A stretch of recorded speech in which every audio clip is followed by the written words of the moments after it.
Então, boa noite, bem-vindo para mais uma aula de termodinâmica. Hoje a aula ela é um pouco mais teórica, então acho que vai ser bem tranquilo. Nós estamos continuando, né, a segunda lei da termodinâmica. Então, ainda no capítulo 6, hoje é a aula 18. Só relembrando que nós falamos na aula passada sobre o enunciado de Kelvin Planck, que estava relacionado com a segunda lei da termodinâmica. Então, nesse enunciado, ele dizia que é impossível para qualquer dispositivo que opera em ciclo receber calor de um único reservatório e produzir uma quantidade líquida de trabalho. Ou seja, é impossível trabalhar com um único reservatório, independente se for fonte quente ou fonte fria. Sempre eu preciso ter os dois para conseguir produzir trabalho, né? E basicamente também ele diz que nenhuma máquina térmica consegue uma eficiência de 100%, já que ela precisa desses dois reservatórios. E para uma usina de potência funcional, o fluido de trabalho tem que trocar obrigatoriamente calor com a fornalha e com o ambiente também. É isso que diz nesse enunciado de Kelvin Planck. E hoje nós vamos ver o enunciado de Clausius, que também é um enunciado da segunda lei da termodinâmica, mas relacionado a refrigeradores e bombas de calor. Então, ele diz que é impossível construir um dispositivo que funcione em ciclo e não produza qualquer outro efeito que não seja a transferência de calor de um corpo com temperatura mais baixa para um corpo com temperatura mais alta. Então, ele fala que o refrigerador ele não pode funcionar a menos que o compressor seja acionado por uma fonte externa, ou seja, tenha, né, um trabalho de fora relacionado ali no funcionamento do sistema. E o efeito líquido no ambiente é quando o consumo de alguma energia na forma de trabalho e transferência de calor de um corpo mais frio para um corpo mais quente. Ou seja, nesse caso, ele vai modificar o ambiente. Ou ele vai aquecer, ou ele vai esfriar. É isso que esse enunciado, que está relacionado a refrigerador e bombas de calor, nos diz. Então, ambos os enunciados, eles podem ser utilizados como uma expressão da segunda lei da termodinâmica. E, né, como os dois podem ser usados para esse fim, todo dispositivo que violar o enunciado de Kelvin Planck também vai violar o de Clausius e vice-versa. Então, aqui eu vou mostrar um exemplo onde isso acontece, essa violação. Então, aqui no meu exemplo, eu tenho uma combinação de refrigerador com máquina térmica. Então, são os dois. Aqui você observa o refrigerador e aqui a máquina térmica operando entre os mesmos dois reservatórios. Então, eles estão em conjunto aqui. Então, a combinação desse refrigerador e máquina térmica é mostrado nessa parte inicial, como eu mostrei. Eles estão operando entre os dois mesmos reservatórios. Então, aqui tem o reservatório de alta temperatura, o reservatório de baixa. Os dois estão operando com esses dois reservatórios. Nesse caso, é admitido que a máquina térmica tem uma eficiência de 100%, então aqui ele dá o valor da eficiência, contrariando o enunciado de Kelvin Planck, que diz que é impossível ter essa eficiência de 100%. Então, se ele tem essa eficiência de 100%, ele vai converter todo o trabalho que ele recebe aqui do reservatório de alta temperatura em trabalho líquido. Ele converte tudo, né? Então, esse trabalho ele vai ser fornecido a esse refrigerador, que vai remover uma quantidade do calor aqui do reservatório de baixa temperatura e vai rejeitar uma parte do calor aqui para o reservatório de alta temperatura. Então, como ele recebe todo o calor da máquina térmica, o que ele vai rejeitar é o que ele pegou daqui de baixa temperatura, mais o que ele recebeu da máquina térmica. Então, vai ser essa soma que vai vir aqui para o reservatório de alta temperatura. Então, nesse caso, durante esse processo, esse reservatório vai receber uma quantidade líquida que vai ser igual a esse QL. Então, ele tirou esse QH, que é o calor de alta temperatura, e o que vai voltar de líquido seria, de a mais, né, seria a fonte de calor de baixa temperatura. Então, desse modo, a combinação desses dois dispositivos, ela pode ser vista como um refrigerador, juntando os dois, né, que a gente pode ver aqui em B. Então, ele vai transferir uma quantidade líquida de calor do corpo mais frio, do reservatório de baixa temperatura, para o reservatório de alta. Então, ele transfere tudo aqui, né? Nesse caso, sem qualquer interação com o meio externo, ou seja, ele não joga nenhum calor para o ambiente. Então essa é uma violação do enunciado de Clausius, que diz que ele tem que ter essa interação externa. Então, assim, a violação do enunciado de Kelvin Planck, ela vai violar o enunciado de Clausius também, como eu disse anteriormente. Então, de maneira similar, a violação também do enunciado de Clausius, ela vai fazer o inverso, vai violar o de Kelvin Planck. Portanto, os enunciados, eles são ambos, podem ser utilizados como expressão para a segunda lei.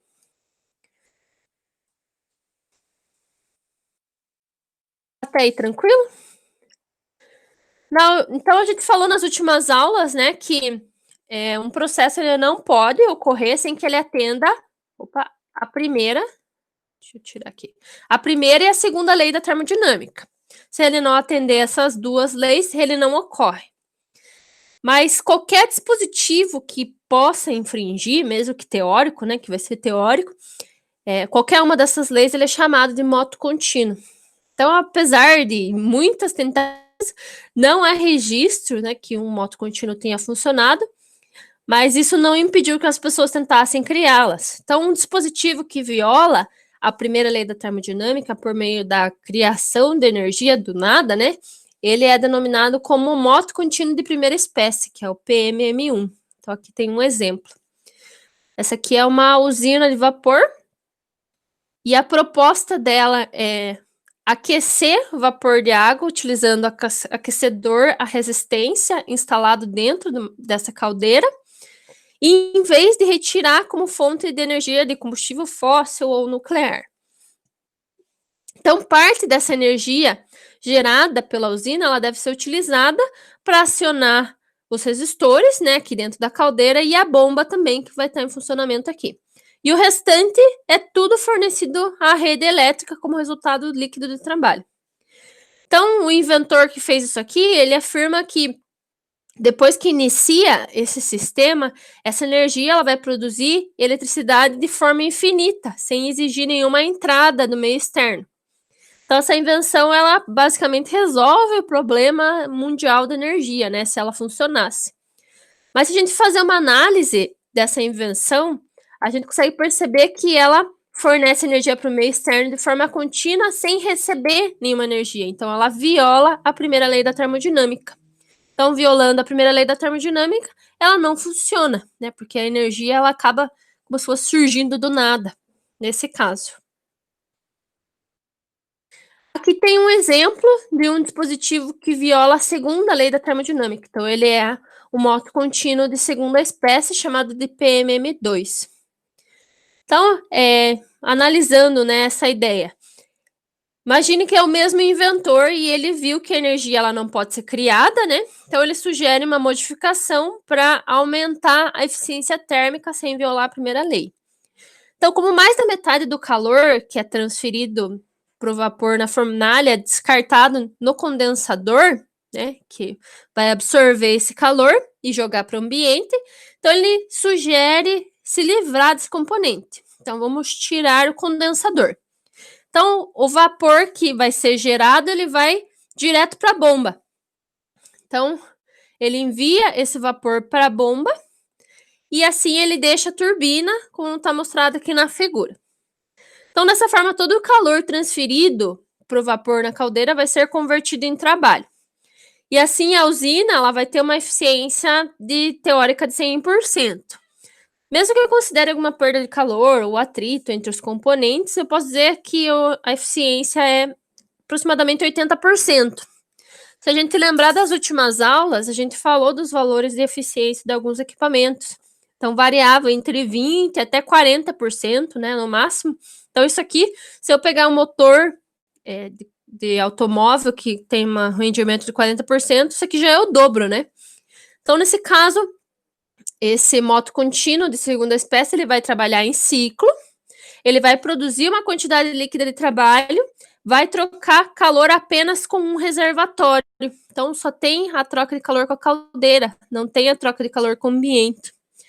Isso vai satisfazer a primeira lei, mas vai violar a segunda, porque eu preciso obrigatoriamente de duas fontes de calor para funcionar. Então, isso daqui não vai funcionar, obviamente, né? Aqui só como curiosidade mesmo, inúmeros modos contínuos foram propostos ao longo da história até os dias de hoje. Alguns proponentes, perdão, até patentearam suas invenções, mas como não funciona, não tem nenhum valor, né? Então, os Estados Unidos, o escritório de patentes, eles se cansaram até de receber solicitações, né, dessas patentes. Então, eles decretaram em 1918 que não iriam analisar mais nenhuma solicitação relacionada a motos contínuos. Mas mesmo assim, com o tempo, ainda aparecem algumas pessoas tentando patentear esses produtos que não funcionam, né?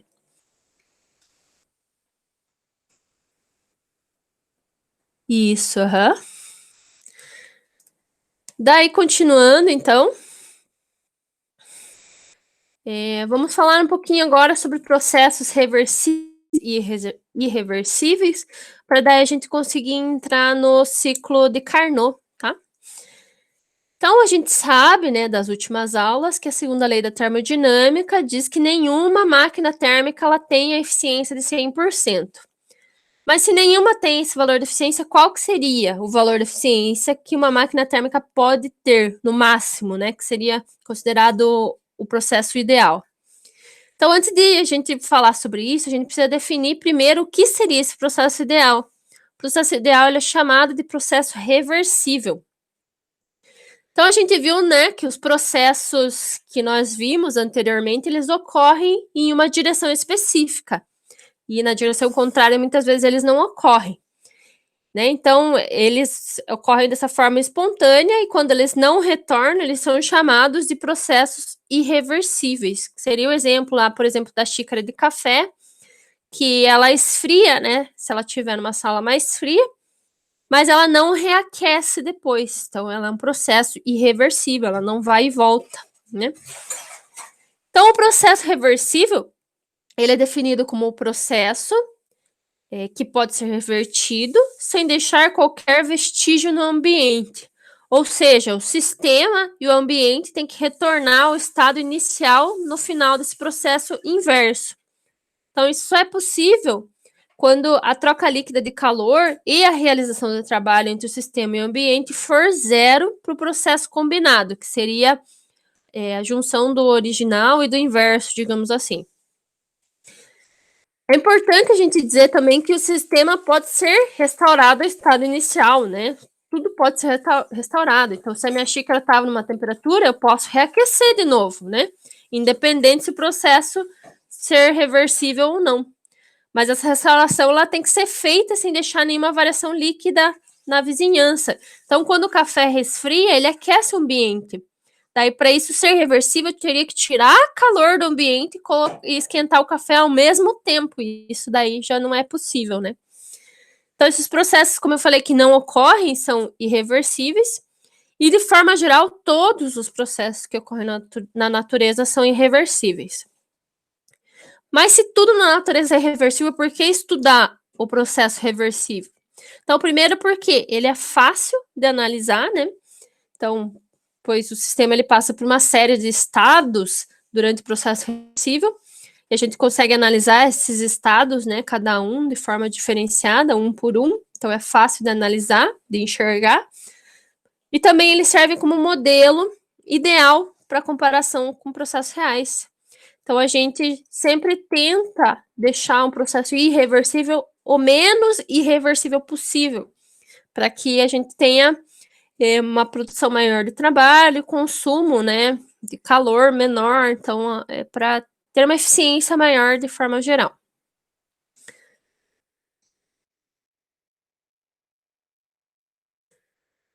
Então, aqui falando, eu falei um pouquinho sobre o interesse nos processos reversíveis, né, que são fáceis de estudar, são fáceis de analisar, a gente consegue ver os passos a passos de forma mais simples. Aqui, por exemplo, nos dispositivos produtores de trabalho, que seriam os motos, as turbinas a gás, o interesse nesse trabalho é produzir o máximo de trabalho possível, né? E já nos dispositivos consumidores de trabalho, o interesse é consumir o menos possível para economizar. Então, esses processos reversíveis, eles são como se fosse um limite teórico dos processos irreversíveis. E como eu falei, né, o ideal é a gente tentar deixar um processo o menos irreversível possível. Isso quer dizer que existem processos que são mais irreversíveis do que outros. E quanto mais próximo desse processo reversível, maior vai ser o trabalho obtido por esse dispositivo que produz trabalho, ou menor vai ser o trabalho necessário para esse dispositivo que consome trabalho. Isso daí ajuda a definir a eficiência da segunda lei da termodinâmica para processos que são reais. Então, que é o grau, digamos assim, de comparação entre um processo reversível e irreversível. Isso também permite comparar o desempenho de diferentes dispositivos que teriam a mesma função. Então, quanto melhor for o projeto, menor são as irreversibilidades. Aqui cortou a palavra, mas é isso que queria dizer. Quanto melhor o projeto, menor são as irreversibilidades e mais alta vai ser a eficiência da segunda lei. Aqui tem alguns exemplos de processos reversíveis e irreversíveis, aqui mostrando que quando ele é muito lento e não causa distúrbio, né, no ambiente externo, ele é reversível. Quando ele causa um grande distúrbio no ambiente, ele é irreversível, que é o que acontece na real. Agora falando um pouquinho sobre essas irreversibilidades. Então, são fatores que tornam um processo irreversível. Que fatores são esses? Tem alguns exemplos. Por exemplo, o atrito, a expansão não resistida, a mistura de dois fluidos, transferência de calor, como a diferença de temperatura finita, resistência elétrica, deformação inelástica de sólidos e reações químicas. Esses são os principais exemplos. Então, a existência de qualquer um desses efeitos torna o processo irreversível. Então, vou falar de alguns exemplos principais, que seriam o atrito, a expansão não resistida e a transferência de calor com uma diferença de temperatura finita, que é o que aparece com mais frequência. Então, por exemplo, o atrito, que seria essa figurinha 6.32. Ele é uma irreversibilidade dos corpos em movimento, certo? Então, por exemplo, o pistão e o cilindro que eu tenho aqui, ele vai apresentar atrito na interface, né, entre o pistão e o cilindro. Então, a força de atrito ela ocorre na direção sempre contrária do movimento e é necessário, né, para vencer essa força contrária, que eu tenha um trabalho para superar esse atrito. Então, a energia ela vai ser fornecida na forma de trabalho e ela vai ser, obviamente, né, o atrito aquece o material. Então, esse trabalho vai ser convertido em calor durante o processo e isso que faz a variação no ambiente externo, né? E como a gente sabe que processo reversível ele tem que ser nos dois sentidos, quando a gente volta o movimento no sentido invertido, o corpo vai voltar à posição original, mas a interface não vai resfriar, né? O calor que foi gerado não vai voltar a ser trabalho. Então, na verdade, no sentido inverso, vai ter mais atrito e mais calor gerado. Então, por isso que isso daqui é uma grande reversibilidade.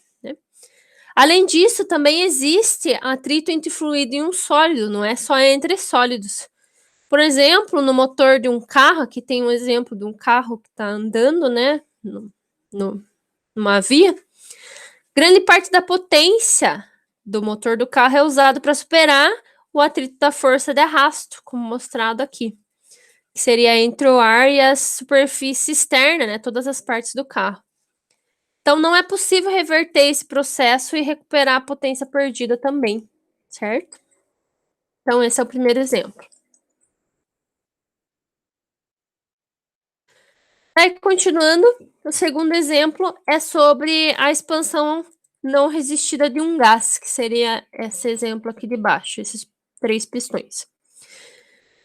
Então, por exemplo, eu tenho aqui uma compressão, né, uma expansão, e acontece que a minha membrana aqui ela vai ser rompida. O que acontece se eu romper durante uma compressão? Então, o gás ele vai sair ali dessa membrana e vai preencher o tanque.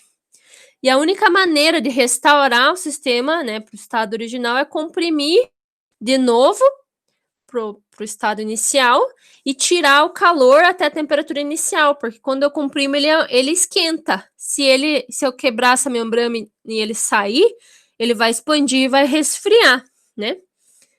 Então, a quantidade de calor transferida para o gás, ela é a quantidade igual à quantidade de trabalho de compressão, concordo? Realizado pela vizinhança. Então, para restaurar a vizinhança no estado original, eu teria que converter todo o calor em trabalho. Então, o que aqueceu aqui, eu teria que converter todo em trabalho, o que vai violar a segunda lei da termodinâmica, porque eu não consigo converter 100% do calor em trabalho, né? Por isso que a expansão não resistida, ela é um processo reversível. Isso nunca vai acontecer. Eu consigo converter todo o trabalho em calor, mas o contrário eu não consigo. E o último exemplo aqui é sobre a transferência de calor com uma diferença de temperatura finita, né, que seria esse aqui. Então, aqui, por exemplo, eu tenho uma lata de refrigerante gelado e ela vai estar numa sala mais quente. Então, aqui dentro está 5 graus, a minha sala está 20 graus Celsius. Então, o calor da sala, a gente já sabe, ele vai ser transferido para a lata de refrigerante. E a única maneira de reverter esse processo é fazer o refrigerante voltar à temperatura original, refrigerando ele, né? Fazendo que ele resfrie de novo, o que vai exigir fornecimento de trabalho. Então, ele vai voltar ao estado original, mas a vizinhança não. O calor que foi retirado da vizinhança não vai ser restaurado. Então, por isso que aqui é um exemplo de um processo irreversível também. Então, a transferência de calor, ela só pode ocorrer quando tem a diferença de temperatura entre o sistema e a vizinhança. Por isso que é fisicamente impossível que exista um processo reversível de transferência de calor. Mas o processo de transferência de calor, ele fica menos irreversível à medida que a diferença entre os dois corpos se aproxima de zero. Então, quando tende a zero, ele fica menos irreversível, certo? Agora aqui entrando em processos de internamente e externamente reversíveis. Então a gente sabe que um processo normal, ele tem interações entre o sistema e a vizinhança, né? E o processo reversível, ele prevê que não tem irreversibilidade relacionada a esse sistema e essa vizinhança. Então, o processo ele é chamado de internamente reversível quando não tem irreversibilidade dentro das fronteiras do sistema durante o processo. Então, aqui, durante esse processo internamente reversível, o sistema ele vai passar por estados de equilíbrio, mas quando o processo é revertido, o sistema ele volta exatamente nos estados de equilíbrio quando retorna ao estado inicial. Então, o caminho de ida e volta eles vão coincidir. Já no processo externamente reversível, é quando não tem irreversibilidade fora das fronteiras do sistema. Então, se não tiver nenhuma irreversibilidade dentro do sistema ou na vizinhança, ele vai ser totalmente reversível, que vai ser a soma entre internamente e externamente reversível, né? Como mostra aqui nessa figurinha 6.35. Então, dentro, interno é reversível e externo também, então ele vai ser totalmente reversível ou simplesmente reversível, né? Então, não há transferência de calor entre a vizinhança e o sistema, e não tem variação de equilíbrio, não tem atrito, não tem nenhum outro daqueles efeitos que eu comentei que seriam considerados irreversibilidades. E agora, sim, tendo a definição do que é o processo reversível, que é o processo irreversível, nós vamos entrar no famoso ciclo de Carnot. Então, nós vimos que as máquinas térmicas são dispositivos cíclicos, né? E o fluido de trabalho de uma máquina térmica, ele volta ao estado inicial ao final de cada ciclo, né? Então, ele passa por vários dispositivos e retorna sempre no estado inicial. E a gente viu também que durante uma parte do ciclo, o trabalho é realizado pelo fluido de trabalho e durante outra parte, o trabalho é realizado sobre o fluido de trabalho. Então, uma hora ele fornece trabalho, outra hora ele recebe. E a diferença entre esse trabalho realizado e exercido vai ser o trabalho líquido realizado pela máquina. Então, a eficiência desse ciclo ela depende da execução dos processos individuais, desses dispositivos separadamente que compõem esse ciclo. O trabalho líquido e a eficiência eles podem ser melhorados por processos reversíveis, né, que são mais eficientes. Mesmo assim, a gente sabe que o ciclo reversível ele não pode ser realizado na prática, por causa daquelas irreversibilidades que eu comentei, eu não consigo eliminar elas. Mas esses ciclos eles vão representar um limite superior para o desempenho dos ciclos reais. Então, um dos melhores exemplos para ilustrar isso seria o ciclo de Carnot, que só como curiosidade, ele foi proposto em 1824 pelo engenheiro francês Sadi Carnot. E ela é uma máquina térmica teórica, né, que é chamada de máquina térmica de Carnot. Então, ele é composto por 4 processos reversíveis, que seria 2 isotérmicos e 2 adiabáticos. E pode ser executado como um sistema fechado ou um escoamento em regime permanente também.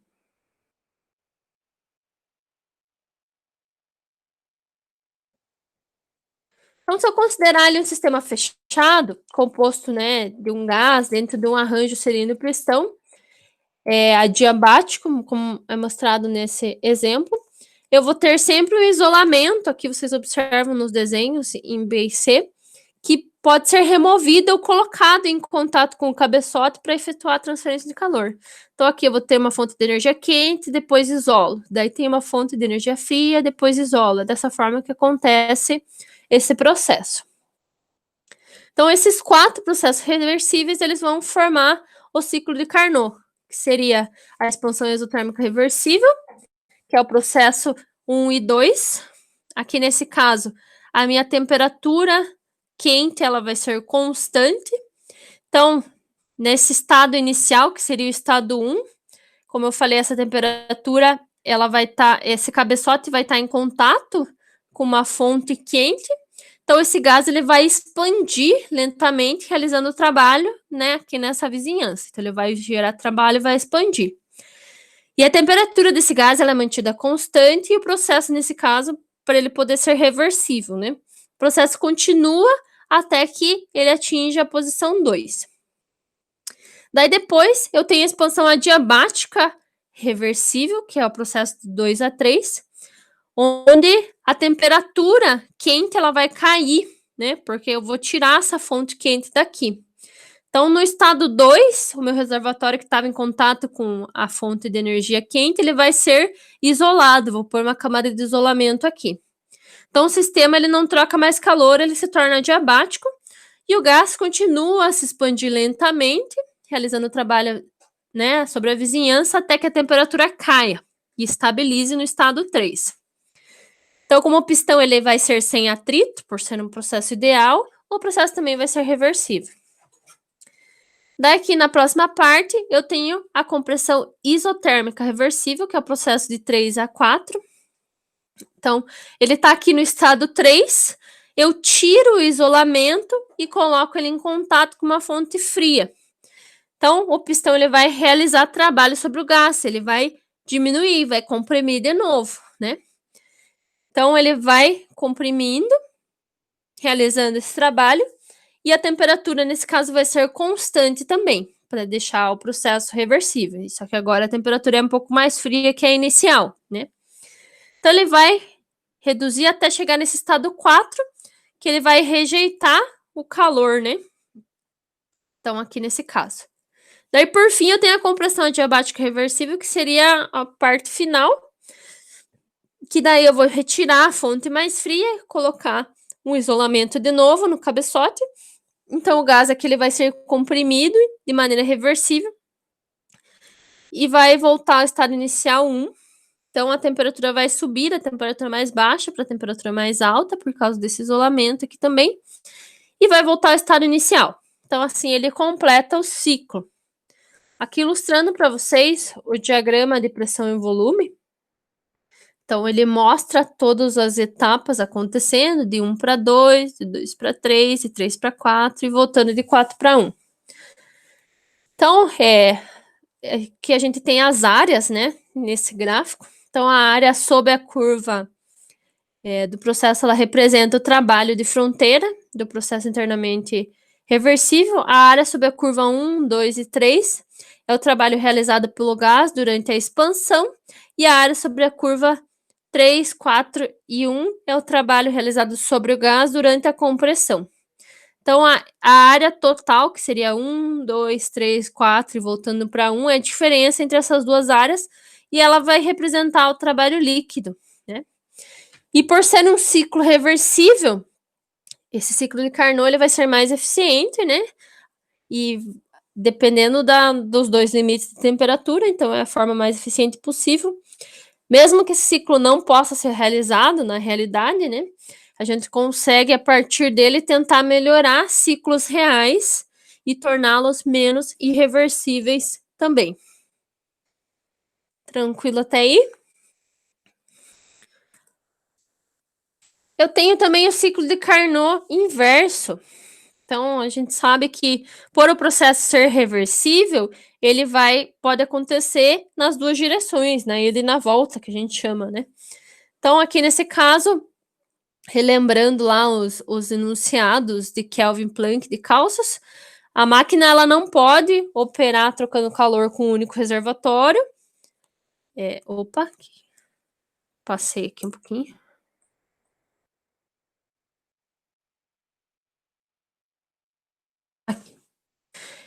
Perdão, aqui o ciclo de Carnot inverso, ele atuaria como o meu processo reversível, né? Ele pode ser invertido na ida e na volta. Então, ele é chamado de ciclo de refrigeração. Então, o processo ele é idêntico ao que eu mostrei anteriormente, só que na direção contrária. Então, nesse caso, as interações do trabalho e do calor vão ser invertidas. Então, ao invés de retirar calor da baixa temperatura, eu vou rejeitar calor para o reservatório de alta temperatura. Então, é o contrário exatamente o processo de funcionamento do refrigerador. E aqui o diagrama, né, de pressão e volume, ele também é idêntico, mas com direção invertida. Agora falando sobre os princípios de Carnot. Eu tenho 2 princípios aqui que são muito importantes de conhecer, que seria a eficiência de uma máquina térmica irreversível é sempre menor que a eficiência de uma reversível, operando entre os mesmos reservatórios. Então, aqui tem um exemplo, né? Então, a máquina 1 é irreversível, a 2 e a 3 são reversíveis. Então, a 1 sempre vai ter uma eficiência menor.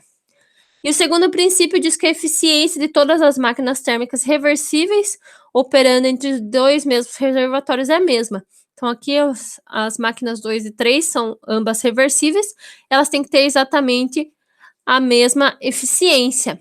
E aqui é importante falar que se eu violar qualquer um desses princípios, eu vou violar obrigatoriamente a segunda lei da termodinâmica, certo? Então, aqui tem um exemplo que comprova esse primeiro princípio. Então, eu tenho aqui 2 máquinas, uma irreversível e outra reversível. Elas estão operando sob os mesmos reservatórios. E se eu, por exemplo, considerar aqui que a reversível ela tem uma eficiência menor que a irreversível, por exemplo. E eu vou tratar aqui a minha irreversível como máquina térmica e a minha reversível como um refrigerador.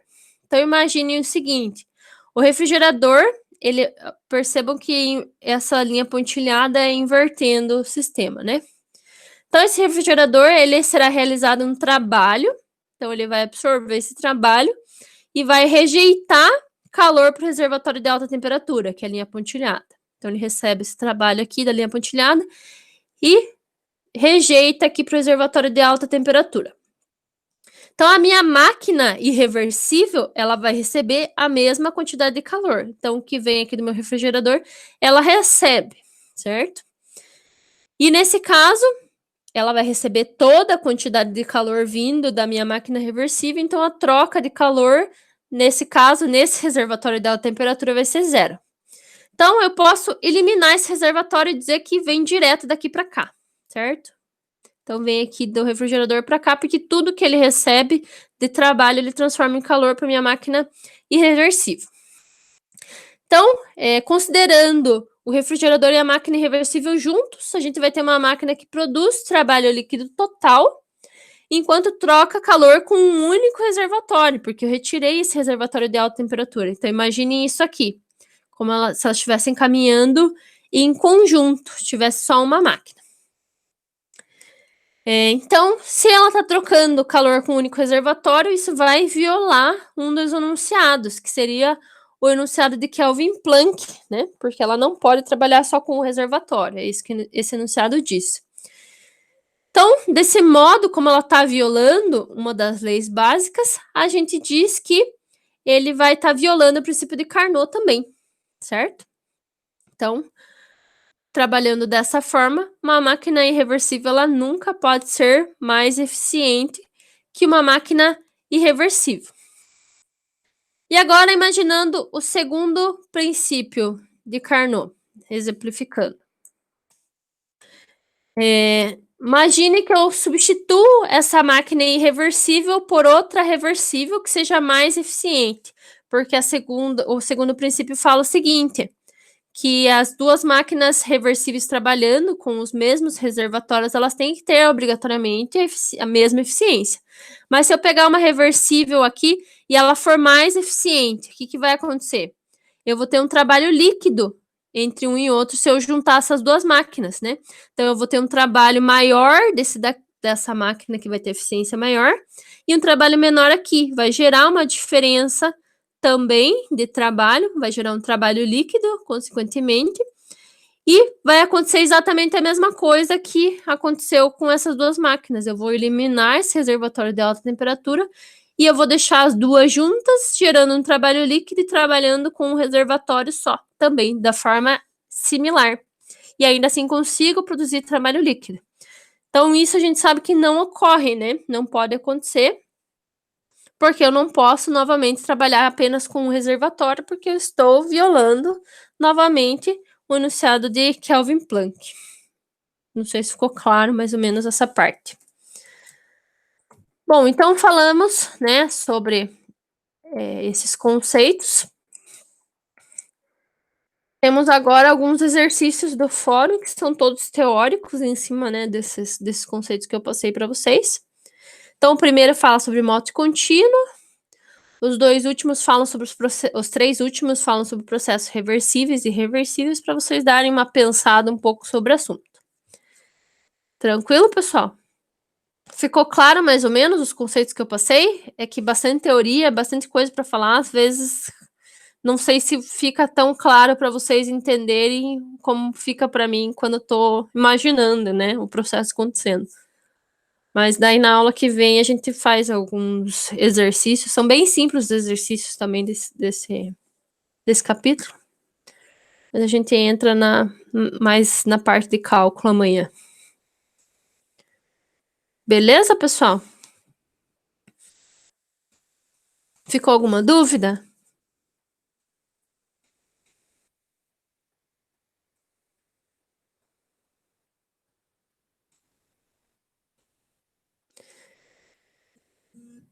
Então é isso, pessoal. Se precisarem de mim, podem me mandar e-mail, podem mandar lá no fórum. Tranquilo?